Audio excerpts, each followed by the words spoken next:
Hello friend, कैसे हो आप सभी लोग। आई होप आप लोग एकदम बढ़िया स्वस्थ होंगे। आप लोगों के लिए एक और वीडियो, धमाकेदार वीडियो आ चुका है। इस धमाकेदार वीडियो में आप सभी लोगों को अर्धवार्षिक परीक्षा का वायरल पेपर, अर्धवार्षिक परीक्षा का वायरल पेपर लेकर आ चुके हैं बच्चों। तो इस वीडियो को देखना आप लिए काफी ज्यादा जरूरी है। कक्षा 10वीं के छात्र के लिए काफी ज्यादा इंपॉर्टेंट होने वाला वीडियो, क्योंकि ये हिंदी का पेपर, ये हिंदी का अर्धवार्षिक पेपर वायरल हो गया। हर स्कूल में यही पेपर पूछा जा रहा। बच्चे पूछ रहे कैसे आया कैसे आया, तो देखिए ये हर जगह पूछा जा रहा है, हर स्कूल में पूछा जा रहा है। ये आपका पूरा पेपर है, पूरे पेपर का सॉल्यूशन मिलेगा, पूरे पेपर का पीडीएफ मिलेगा। पीडीएफ कैसे मिलेगा मैं वीडियो के बीच में बताऊंगा कि पीडीएफ कैसे मिलेगा। इसलिए मैं बोल रहा हूँ वीडियो को पूरा देखिए करिएगा, ताकि आपको समझ में आए कि हमें पीडीएफ कैसे प्राप्त करना है, इसका सही सॉल्यूशन क्या है, इसका आंसर क्या। बहुत सारे बच्चे क्या होते हैं, थोड़ा सा देखते हैं उसके बाद चले जाता है। ऐसा नहीं आपको करना है, पूरे के पूरे वीडियो को देखना है। पसंद आए तो वीडियो को शेयर कर देना अपने दोस्तों के साथ, ताकि उनका भी हला भला हो जाए। आइए देर ना करते हुए वीडियो को स्टार्ट करते हैं। तो सबसे पहले जान लेते हैं खंड का। खंड का रहता है, खंड खा रहता है, या खंड आ खंड बा। दो खंडों में विभाजित रहेगा। खंड आ में आपके विकल्पीय प्रश्न, और खंड बा में आपके जो है रिटर्न मतलब कॉपी में लिखने वाला रहेगा। समझ में आ गया। पहला है हिंदी का प्रथम उपन्यास है। पहले बच्चों हिंदी का प्रथम उपन्यास क्या है, तो देखिए पहला ऑप्शन है परीक्षा गुरु, दूसरा है गोदान, तीसरा है अलग अलग बैतरणी, चौथा ममता। तो देखिए इसका सही ऑप्शन हो जाएगा, ऑप्शन नंबर ए करेक्ट हो जाएगा। हिंदी का प्रथम उपन्यास जो है परीक्षा गुरु। आगे बात करते हैं, अगला क्वेश्चन दूसरा है कि हिंदी की प्रथम कहानी है। हिंदी की प्रथम कहानी कौन सी है, तो पहला इंदुमती, पंच परमेश्वर, पुरस्कार, इनमें से कोई नहीं। प्यारे बच्चों इसका जो सही ऑप्शन हो जाएगा वो हो जाएगा ऑप्शन नंबर इज करेक्ट हो जाएगा। इंदुमती जो है प्रथम कहानी है। आगे बात करते हैं तीसरा, हिंदी के प्रसिद्ध निबंधकार है। देखिए मैं बार बार बोल रहा हूँ, ये इंपॉर्टेंट चीजें आप लोग पढ़िएगा, लिखिएगा, समझ में आ जाएगा। और ये हर साल बोर्ड, ये आपके जो क्वेश्चन में लाए हूँ ये आपके बोर्ड परीक्षा में भी पूछे जा सकते हैं। तो आपका दोनों फायदा हो जाएगा, द्वार्षिक के लिए भी काम आ जाएगा, बोर्ड परीक्षा के लिए भी काम आ जाएगा। मैं कुछ ऐसे क्वेश्चनों को लेकर आया हूँ, ऐसे ही आपको बोर्ड परीक्षा में भी लिखना रहेगा। हालांकि मैं और भी पेपर लेकर आऊंगा जो कि आपको बोर्ड परीक्षा से रिलेटेड रहेगा, लेकिन ये अर्धवार्षिक के लिए काफी ज्यादा इंपॉर्टेंट है, साथ साथ आपके बोर्ड परीक्षाओं के लिए भी इंपॉर्टेंट है। आगे बात करते हैं हिंदी के प्रसिद्ध निबंधकार। देखिए निबंधकार पूछा है, निबंधकार पहला है रामचंद्र शुक्ल। क्या है, रामचंद्र शुक्ल, कबीर, तीसरा है मीराबाई, चौथा प्रेमचंद। तो देखिए प्यारे बच्चों इसका जो सही ऑप्शन हो जाएगा प्यारे बच्चों वो हो जाएगा आ, यानी ऑप्शन नंबर पहला। आचार्य रामचंद्र शुक्ल कहिए या रामचंद्र शुक्ल कहिए, बात एक ही है। चौथा नंबर का प्रश्न है, आवारा मसीहा किस विधा की रचना है। फिर बच्चों अगला टॉपिक है कि आवारा मसीहा किस विधा की रचना है। तो पहला आपका निबंध, दूसरा जीवनी, तीसरा कहानी, चौथा रेखा चित्र। तो देखिए आवारा मसीहा का जो प्रमुख कवि है वो कौन है, सॉरी आवारा मसीहा का विधा की रचना है, तो क्या आपका निबंध है। क्या है बच्चों, निबंध है। ये आपका ऑप्शन नंबर ए करेक्ट है। आगे बात करते हैं, अगला आपका है राम भक्ति शाखा के प्रमुख कवि हैं। तो राम भक्ति शाखा के प्रमुख कवि कौन है, तो पहला है सूर्यदास। क्या है, सूर्यदास। दूसरा ऑप्शन है तुलसीदास, तीसरा ऑप्शन है मीराबाई, और चौथा ऑप्शन है रसखान। जी प्यारे बच्चों, तो इसका जो सही ऑप्शन हो जाएगा वो हो जाएगा ऑप्शन नंबर बी करेक्ट है। राम भक्ति शाखा के जो प्रमुख कवि थे वो तुलसीदास जी थे। राम भक्ति शाखा के प्रमुख कवि कौन थे, तुलसीदास जी थे। देखिए ये आपके जितने भी 20 इंपॉर्टेंट एमसीक्यू हैं, 20 के 20 को बताऊंगा, और आपको गद्यांश कैसे लिखना जाएगा इसको भी बता दूंगा। हालांकि गद्यांश का मैंने एक डिटेल वीडियो बनाया जिसमें आपको देखने के बाद में आप चाहे 10th 11th 12th किसी भी क्लास में अगर आप जाते हैं पढ़ते हैं तो दुनिया का कोई भी संदर्भ आप लिख लेंगे, प्रसंग लिख लेंगे, व्याख्या लिख लेंगे। समझ में आ गया। अगला आपका छठवां, सूरदास भक्ति काल की किस शाखा के कवि हैं। सूरदास भक्ति काल की किस शाखा के कवि हैं, तो पहला आपका है आदिकाल, दूसरा कृष्ण भक्ति काल भक्ति शाखा, तीसरा निगुण शाखा, चौथा ज्ञान मार्गी शाखा। तो देखिए इसका जो सही ऑप्शन है ऑप्शन नंबर डी करेक्ट हो जाएगा। ज्ञान मार्गी शाखा सूरदास भक्ति काल की शाखा के कवि थे। अगला आपका 7वां नंबर का प्रश्न है कि चरण कमल बंदो हरिराय के में अलंकार है।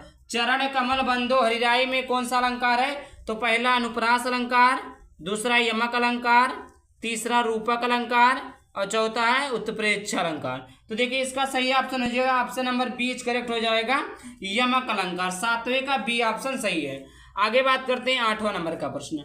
8वां आपका है रोला छंद्र में कितनी मात्राएं होती हैं। तो रोला छंद्र में कितनी मात्राएं होती हैं, पहला है 13, दूसरा है 11 और उसके बाद तीसरा है 24 और चौथा आपका 16। तो देखिए इसका जो सही ऑप्शन हो जाएगा ऑप्शन नंबर तीसरा, रोला छंद्र में 24 मात्राएं होती हैं। आगे आपका 9वां प्रश्न है कि करुड़ रस का स्थायी भाव होता है। करुड़ रस का स्थायी भाव क्या होता है, रति होता है, हास्य होता है, शोक होता है, उत्साह होता है। तो करुड़ रस का स्थायी भाव शोक होता है और यहीं कहीं पर पूछ लेता है हास्य रस का स्थायी भाव। क्या प्यारे बच्चों, हास्य रस का स्थायी भाव, तो हास्य रस का स्थायी भाव हास्य होता है। इतना तो आपको समझ में आ गया होगा। आगे बात करते हैं, अगला 10वां नंबर का प्रश्न है कि किस अलंकार में उपमेय में उपमान की संभावना व्यक्त की जाती है। तो उपमेय में उपमान की संभावना किस अलंकार में व्यक्त की जाती है, तो पहला उपमा, दूसरा अनुप्रास, तीसरा उत्प्रेक्षा, चौथा आपका है यमक। क्या है प्यारे बच्चों, यमक। तो देखिए इसका जो सही ऑप्शन हो जाएगा प्यारे बच्चों वो हो जाएगा आपका ऑप्शन नंबर सी करेक्ट हो जाएगा। उत्प्रेक्षा अलंकार जो होता है, उत्प्रेक्षा अलंकार में आपका उपमेय में उपमान की संभावना व्यक्त की जाती है। अगला आपका है चौराहा में कौन सा समास है। चौराहा में कौन सा समास है, तो चौराहा में कौन सा समास है, बहुव्रीहि समास है कि कर्मधारय समास है कि द्वंद्व समास है कि द्विगु समास है। तो देखिए बहु चौराहा 4 राहों का समूह जिसमें विशेषता बताए द्विगु समास कहलाता है। 4 राहों का समूह 3 राहों का समूह त्रिभुज, 3 भुजाओं का समूह, तो यह समूह प्रकट होता। आगे है 12 नंबर का प्रश्न है कि पेड़, तरु, द्रुम आदि कहलाते हैं। पेड़, तरु, द्रुम आदि क्या कहलाते हैं, पहला आपका विलोम, दूसरा तद्भव, तीसरा तत्सम, चौथा पर्यायवाची। तो देखिए इसका जो सही ऑप्शन है डी, पर्यायवाची। अगला आपका है 13 नंबर का प्रश्न कि हास ही को दंगा भयो नंगा के विवाह में और कौन सा रस है, इनमें से कौन सा रस है, वीर रस है, श्रृंगार रस है, ये आपका करुण रस है या हास रस है। तो देखिए ये आपका कौन सा रस है, श्रृंगार रस है। अगला 14 नंबर का प्रश्न है कि लिखित लेहित लेख, यहाँ पर लोहित नहीं, लिखित लेहित लेख, डूब गया दिनमणि आहा में कौन सा छंद प्रयुक्त हुआ है। पहला सोठा छंद, दूसरा है रोला छंद, तीसरा है दोहा छंद, चौथा चौपाई छंद। तो इसका सही ऑप्शन जो है बच्चों डी ऑप्शन, चौपाई छंद। क्या हो जाएगा, चौपाई छंद। अगला प्रश्न आपका है कि कपोत का तत्सम रूप होता है। तब कपोत का तत्सम रूप क्या होता है, कबूतर, कौवा, कछुआ, कोई नहीं। तो इसका सही ऑप्शन हो जाएगा ऑप्शन नंबर ए करेक्ट हो जाएगा, कबूतर। आगे बात करते हैं 16 नंबर का प्रश्न, कुंभकार तत्सम है। कुंभकार का तत्सम है कुम्हार, सोनार, लोहार, कोई नहीं। तो कुंभकार का तत्सम होता है आपका पहले बच्चों कुम्हार। क्या होता है, कुम्हार। आगे बात करते हैं 17 नंबर का प्रश्न, नीलकंठ में कौन सा समास है। नीलकंठ में कौन सा समास है, पहला द्वंद्व समास, बहुव्रीहि समास, द्विगु समास, कोई नहीं। नीलकंठ, नीला है जिसका कंठ क्या है आपका, नीला है जिसका कंठ, यह आपका बहुव्रीहि समास है। कौन सा समास है, बहुव्रीहि समास है। कौन सा समास है प्यारे बच्चों, बहुव्रीहि समास है। अगला आपका बताते हैं 18 नंबर प्रश्न, तथा प्लस एव की संधि है। तथा प्लस एव की संधि क्या है, पहला है कवि, दूसरा है तव, तीसरा है वित्त और चौथा हुआ ये आपका है तथा प्लस एव की संधि है तथाव, तथेव, तथाएव या तथावयो। तो इसका सही ऑप्शन हो जाएगा ऑप्शन नंबर बी करेक्ट हो जाएगा, तथेव। तथा धन एव का होता है तथेव, ता हुआ हो गया और थपरंग मंत्रा थे और ये से हो गया बड़े आय के मान, मतलब अय के मानता। कवित्व में प्रत्यय है कवि, तव, वित्त हुआ, तो इसका ऑप्शन नंबर ए करेक्ट हो जाएगा, कवि। 20वां नंबर का प्रश्न देखिए यहाँ पर, फलेशु किस विभक्ति व वचन का रूप है। फलेश किस विभक्ति व वचन का रूप है, तो पहला पंचम विभक्ति एक वचन, सप्तमी विभक्ति एक वचन बहुवचन, तीसरा प्रथमा विभक्ति एक वचन और चौथा द्वितीय विभक्ति एक वचन। 20वां नंबर का प्रश्न, तो देखिए इसका सही ऑप्शन हो जाएगा ऑप्शन नंबर ए करेक्ट हो जाएगा, पंचम विभक्ति एक वचन। आई होप आपको यहाँ तक 20 MCQ कंप्लीट हो गया होगा, आपको कंप्लीट समझ में आ गया होगा।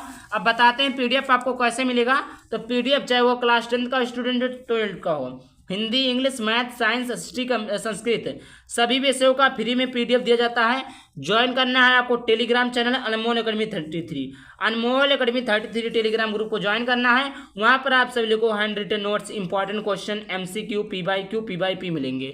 समझ में आ गया? ये सारी चीज़ें आपको वहाँ पर मिलेंगी। देखते हैं खंड खा क्या है पर बच्चों, खंड खा। अब खंड खा ये जो आपका आता है ये आपका 6 नंबर का आता है। देखिए इसमें अथवा भी करके रहता है। जैसे खंड खा रहता है आपका गद्यांश, गद्यांश में आपका 2 रहता है, 2 में से कोई एक लिखना रहता है। तो विश्वास पात्र मित्र जीवन की एक औषधि है। हमें अपने मित्रों से यह आशा रखनी चाहिए कि वह उत्तम संकल्पों में हमारे दृढ़ से करेंगे, दोषों त्रुटियों से हमें बचाएंगे, हमारे सत्य, पवित्रता और मर्यादा के प्रेम को पुष्टि करेंगे। जब हम कुमार्ग पर पैर रखेंगे तब वह हमें सचेत करेंगे, जब हम हतोत्साहित होंगे तब हमें उत्साहित करेंगे। तो इसका आपको संदर्भ लिखना है, गद्यांश का संदर्भ लिखना है आपको। यहाँ पर रेखांकित अंश की व्याख्या, और आपको हमें मित्र से क्या आशा रखनी चाहिए कि वो हमें कुमार्ग को स्थान मार्ग अच्छे मार्ग को दिखाए। ये आपका 2 नंबर यानी गद्यांश आपका 6 नंबर का आता है। और देखिए इसी में दूसरा है, रोहतास दुर्ग के प्रकोष्ठ में बैठी हुई युवक ममता सोड़ के तीक्ष्ण गंभीर प्रवाह को देख रही है। ममता विधवा थी, उसका यौवन सोड़। देखिए ये आपका इस प्रकार है। इसका आपको क्या लिखना है, 2 गद्यांश दे देगा, 2 गद्यांश में से कोई एक। जैसे यहाँ पर आपने एक गद्यांश है, का है खा, तो का या खा में से कोई एक ही लिखना रहेगा। समझ में आ गया? ये आपका था 6 नंबर का आता है ये आपका। ठीक, अब देखते हैं आगे। ये आपका गद्यांश है। ठीक, तो ये आपका इसका भी वही प्रकार 2 नंबर। पाठ एवं लेखक का नाम पूछा, रेखांकित अंश की व्याख्या पूछा हुआ, किसकी अकेली द्विता थी। देखिए अगर आपको जो पूछे वही बताइए। जैसे गद्यांश संदर्भ पूछा तो संदर्भ बताइए, अगर आपको लेखक और पाठ का नाम पूछा तो लेखक और पाठ का नाम बताइए। अपनी मर्जी से मत लिख दीजिए कि लेखक और पाठ का नाम लिखा है, पूछा तो हम गद्यांश लिख दे और संदर्भ लिखे, ऐसा नहीं। ये आपको देखिए गद्यांश में 2 रहते हैं, कोई एक करना रहता है। पद्यांश में भी आपके 2 रहते हैं, कोई एक करना रहता है। यहाँ पर लिखा है निम्नलिखित पद्यांश पर आधारित प्रश्नों के उत्तर दीजिए। यहाँ पर भी देखिए 3 प्रश्न है, एक प्रश्न 2 नंबर का है। 6 नंबर के क्वेश्चन है। कितने नंबर के प्यारे बच्चों? 6 नंबर का है कि उधो मोहि बरज विसरत नाही, और वृंदावन गोकुल वन उपवन सघन कुंज की छाई, प्रात समय माता जसुमती अरुनंद देख सुख पावत, माखन रोटी दयो सजायो अतिहित साथ खवावत। ये आपका पद्यांश है जो कि आपका 6 नंबर का है। यहाँ पर 3 क्वेश्चन दिए हैं, 2 नंबर का है। पहला उपयुक्त पद्यांश का संदर्भ लिखना है। दूसरा कृष्ण अपने मन की व्याथा किसे से व्यक्त करते हैं। तीसरा माता यशोदा कृष्ण को क्या खिलाती। तो आप इसका अगर क्या बोलते हैं, इसका जो व्याख्या कर लेंगे तो आपको इसका आंसर आ जाएगा। अथवा करके मैंने बोला था ना कि अथवा रहता है, ये भी अथवा कर लीजिएगा, का खा नहीं अथवा करके है। अथवा गद्यांश भी अथवा करके, पद्यांश भी अथवा करके रहता है कि भरे भवन घोर कठोर खा रवि बाज तज मारुग चले, और चिकरही दिग्रज डोल अहि कोल कुरुम कलमले, सुर असुर मुनि कर कान दीन्हे सकल बिकल बिचराही, और कोदंड कंडेव राम तुलसी जयात बचन उचराही। ये आपका है, ये भी आपका 6 नंबर 2 नंबर का तीनों को प्रश्न है। तीनों प्रश्न है, ये आपको पद्यांश 6 नंबर का आता है, 2 रहता है, कोई एक करना रहता है। अगला प्रश्न आपका 23 नंबर का प्रश्न है कि निम्नलिखित संस्कृत गद्यांशों में से किसी एक का संदर्भ सहित हिंदी अनुवाद कीजिए। यह आपका लिखा है। यहाँ पर आपका भी संस्कृत गद्यांश में संस्कृत आता है, गद्यांश में भी संस्कृत में भी आपका गद्यांश आता है और संस्कृत में भी आपका पद्यांश आता है। दोनों चीजें आती हैं। संस्कृत में गद्यांश रहता है, संस्कृत में पद्यांश रहता है। संस्कृत के गद्यांश में 2 क्वेश्चन रहते हैं, कोई एक करना रहता है। संस्कृत के पद्यांश में भी 2 क्वेश्चन रहते हैं, कोई एक करना रहता है। जैसे यहाँ पर पहला दिया हुआ वाराणसी सुविख्याता प्राचीन नगरी इयम विमल सलिल तरंगाया गंगाया कूले स्थिता अगणिता पर्याटका सुदूरभ्य देशेभ्य नित्यमक अतयान तस्य घट्टानां च शोभा विलोके इयम बहुप्रशंसत। इस प्रकार आपका है। इसका आपको संदर्भ लिखना। संदर्भ कैसे लिखना कि प्रस्तुत गद्यांश हमारी पाठ्यपुस्तक संस्कृत गद्य खंड में संकलित वाराणसी नामक पाठ से लिया गया। इस प्रकार आपका हो गया। अथवा करके है मरणम मंगलम यत्र विभूति यत्र विभूषणम काशी केनोपमायते। ये आपका क्या है? ये आपका पद्यांश है। क्या है? पद्यांश। ये आपका देखिए जो अभी आपने पढ़ा, ये चीज़ें जो आपने अभी पढ़ा है कि मरणम मंगलम यत्र विभूति विभूषणम काशी के कोपिनम यत्र कोशम काशी केनोपमा। ये आपका पद्यांश है। ये आप जो 2 लाइन का लिखा रहता है वो आपका पद्यांश होता है, और जो आपका तनी संदर्भ टाइप में लिखा रहता है, सॉरी आपका जो गद्यांश टाइप में लिखा रहता है वो आपका गद्यांश रहता है। मतलब गद्यांश 2 से अधिक लाइन में रहता है, पद्यांश आपका 2 लाइन में रहता है। 24वां का प्रश्न है, 24वां का कहा निम्नलिखित लेखकों में से किसी एक का जीवन परिचय देते हुए उनकी प्रमुख 2 रचनाओं को उल्लेख कीजिए। 5 नंबर का है, ये आपका इंपॉर्टेंट है, रामचंद्र शुक्ल, जयशंकर प्रसाद, डॉक्टर राजेंद्र प्रसाद। तीनों में अगर आप लेंगे तो बोर्ड परीक्षा में 100% आएगा। खा आपका निम्नलिखित कवियों में से किसी एक कवि का जीवन परिचय देते हुए उनकी किन्हीं 2 रचनाओं का नाम लिखिए। सूरदास, तुलसीदास, बिहारी लाल। 2 दिया, दोनों में से कोई एक, ऐसा नहीं तीनों जीवन परिचय को लिखना, कोई एक जीवन परिचय लिखना। 5 नंबर का आता है जीवन परिचय। 25वां नंबर का प्रश्न फिर बच्चों, अपनी पाठ्य पुस्तक से कंठस्थ किया हुआ कोई एक श्लोक लिखिए जो प्रश्न पत्र में ना आया हो। देखिए, जो संस्कृत का पद्यांश नहीं होता, जो संस्कृत का पद्यांश होता है वो आपका श्लोक होता है, और वो श्लोक होता है, बट आपको जो प्रश्न पत्र में ना हो, अर्थात जो इस पेपर में ना लिखा हो उसी को आपको लिखना। ऐसा नहीं कि आपने जो संस्कृत का पद्यांश है आपने उसको लिख दिया नंबर मिल जाएगा, नहीं, आपको नंबर नहीं मिलेगा। आपको जो इसमें ना हो, कॉपी में ना हो, पेपर में ना आया हो। अगला है अपनी पाठ, ये आपका हो गया 26वां नंबर का प्रश्न है, ये आपका 2 नंबर का है, ये आपका 5 नंबर का है। 26वां नंबर का प्रश्न है, निम्नलिखित प्रश्नों में से किन्हीं 2 प्रश्नों के उत्तर संस्कृत में दीजिए। वाराणसी कस्या कूले स्थिता अस्ति, वाराणसी कस्या भाषायां केंद्रस्थले, मरणं कुत्र मंगलम भवत्। ये आपका 2 प्रश्नों को करना है, 1-1 नंबर का है, 2-2 नंबर का, सॉरी 2-2 नंबर का है, 2 प्रश्न करना है, ज़्यादा नहीं करना है। और इसके बाद 27वां प्रश्न आपका है का निम्न उपसर्गों में से किसी एक के मेल का शब्द बनाइए। सुधनागत, सुआगत, अनुधर्षार, अनुसार। तो इस प्रकार आपको शब्द बनाना, किसी एक में से प्रत्यय का प्रयोग करके एक शब्द बनाइए, शब्द बनाना। 28वां नंबर का प्रश्न है कि निम्नलिखित में से किन्हीं 2 वाक्यों का संस्कृत में अनुवाद कीजिए। क्या करना है, जैसे राम विद्यालय जाता है, श्याम कलम से पत्र लिखता है, मैं पुस्तक पढ़ता हूँ, वृक्ष से पत्ते गिरते हैं। 4 दिया, 4 में से इसमें भी किसी 2 वाक्यों को लिखना रहता है। ये क्वेश्चन 2 नंबर के आएंगे। ये क्वेश्चन चाहे आप पहला चौथा करिए, दूसरा तीसरा करिए, तीसरा पहला करिए, या तीसरा चौथा करिए, कोई एक करिए, 2 करिए, दिक्कत नहीं। 29वां नंबर का प्रश्न है कि निम्नलिखित विषयों में से किसी एक विषय पर निबंध लिखिए। पर्यावरण प्रदूषण, दूसरा जनसंख्या वृद्धि के दुष्परिणाम, बेरोजगारी की समस्या और समाधान। ये आपका 7 नंबर में आता है, 5 लिखा ना, लेकिन 7 नंबर में आता है। और बेटी बचाओ बेटी पढ़ाओ। ये देखिए आपका ये चारों है ना, जनसंख्या वृद्धि, बेरोजगारी की समस्या, पर्यावरण प्रदूषण, बेटी बचाओ, ये आपको जान लीजिए 100% गारंटी कि कोई एक बोर्ड परीक्षा में फंसेगा। ये मेरी गारंटी, आप लोग लिख कर ले लीजिएगा कि ये बोर्ड परीक्षा में आना अनिवार्य है, तय है एकदम। 30वां नंबर का प्रश्न है कि तुमुल्य खंड काव्य के आधार पर लक्ष्मण अथवा मेघनाथ की चरित्र चित्रण कीजिए, अथवा तुमुल खंड काव्य के आधार पर 9वें सर्ग का, 9वां माने 9वें सर्ग का वर्णन कीजिए। तुमुल खंड काव्य के आधार पर 9वें सर्ग का हमें क्या करना है, वर्णन करना है। ये आपका रहा पूरा पेपर। आई होप आपको क्लियर हो गया होगा। मैंने आपको बता दिया PDF कैसे प्राप्त करना, कैसे क्या सारी चीज़ें प्राप्त करनी है। इसके लिए आपको क्या ज्वाइन करना, क्या ज्वाइन नहीं करना है। अब इंस्टाग्राम पर फॉलो करना चाहते हैं तो हमसफर/2028 सर्च करेंगे तो वहाँ पर भी आ जाएगा। वैसे डिस्क्रिप्शन में सारी चीज़ों का लिंक दिया है, आप लोग चेकआउट कर सकते हैं। आई होप वीडियो पसंद है, वीडियो को लाइक करना। चलिए मिलते हैं किसी टॉपिक के साथ, तब तक बाय बाय, थैंक यू, जय हिंद, जय भारत, वंदे मातरम।